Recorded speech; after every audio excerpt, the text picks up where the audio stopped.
love the character Michael Myers. I always thought Michael was the creepiest out of Jason and Freddy because Michael just stands there. He stands in the shadows. He's got just a plain white mask, which was molded from William Shatner, which is kind of interesting to know. But a plain white mask. You're standing there in the dark and you just see a white face. He's known as the Shape, who stalks babysitters and uses a kitchen knife. I mean, that's when you think of Michael Myers, you automatically think of kitchen knives, even though in a lot of the films he uses whatever to his advantage. But when you see Michael, his main staple is the kitchen knife, like Jason with the machete, Freddy with the glove. So Michael Myers, to me, out of the, let's just compare him to Jason and Freddy. I think he's the creepiest. Jason is the most intimidating, and Freddy is the most manipulative. And Freddy to me is cool because he can talk, he can, you know, he can fight. I just think he's very different from the others. But Michael just stands there and he just gives you this look, you know. And Jason does the same thing. But Michael has that creepiness to him. I just like how he can just pop out of nowhere. And the signature music, okay? Let's talk about the Halloween franchise music. It's been done by different people.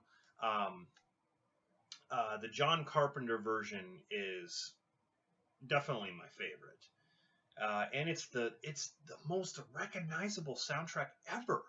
Like, when you think of popular movie soundtracks or themes, what do you think of? I mean, Star Wars comes to mind, Terminator, Jaws.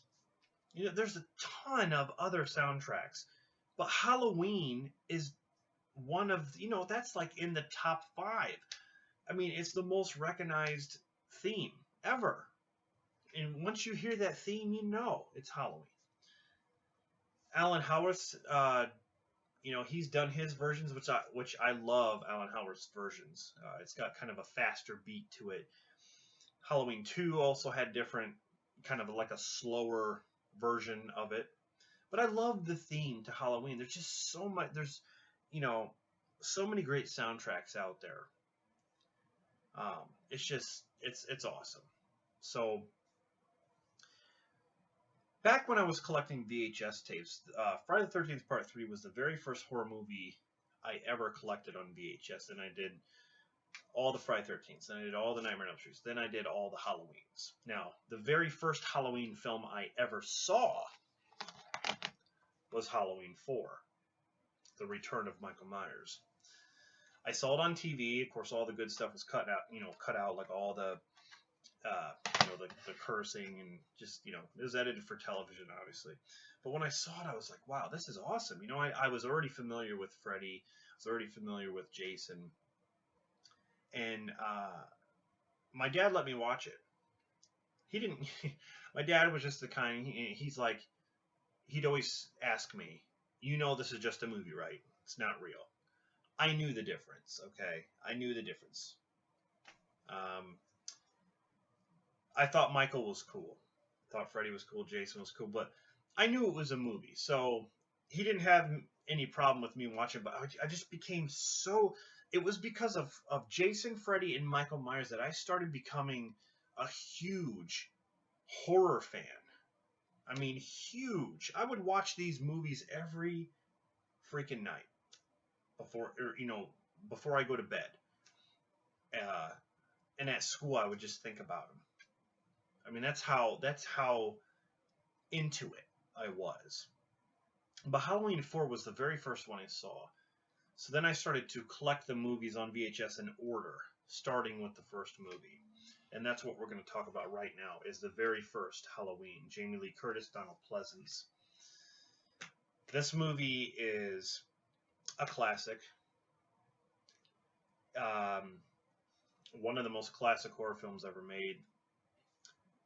A slasher in its own way. It came out before Friday the 13th.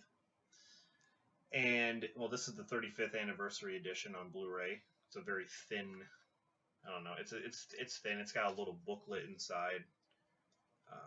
I'll just show you a little bit here. Oops.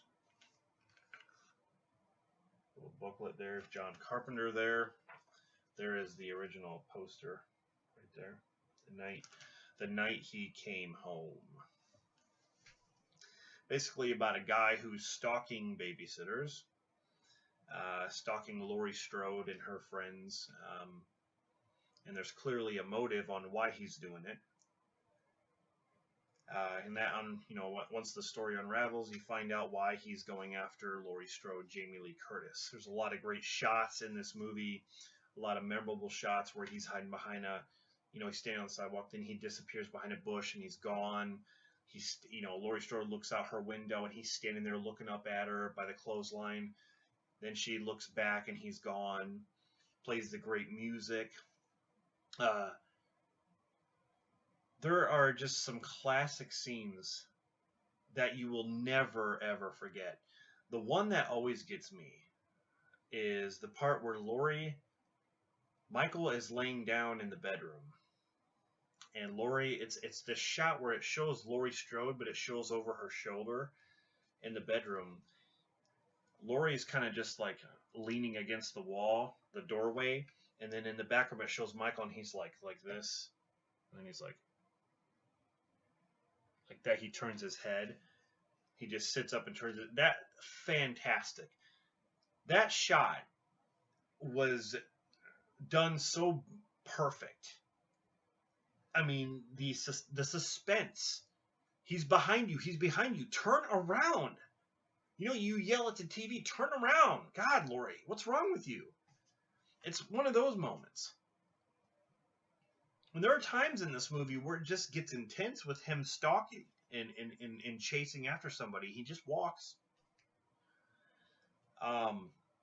You have the whole story on Michael, even though it's not really a whole story, but it's very vague in the beginning how he kills his sister with the knife, the kitchen knife, and then his parents come home and they find him standing outside with the knife and has this look on his face like, what the hell did I just do? And that's how it all started. Of course, the remakes had to explain on why he did that. They had to explain on, he was in a bad home, and that's why he killed everybody. Because everyone treated him like crap. And to me, I think it's scarier with no motive. I think it's scarier the fact that he just snaps one day or just decides one day just to kill his sister just because. I think that's scarier. It's unpredictable.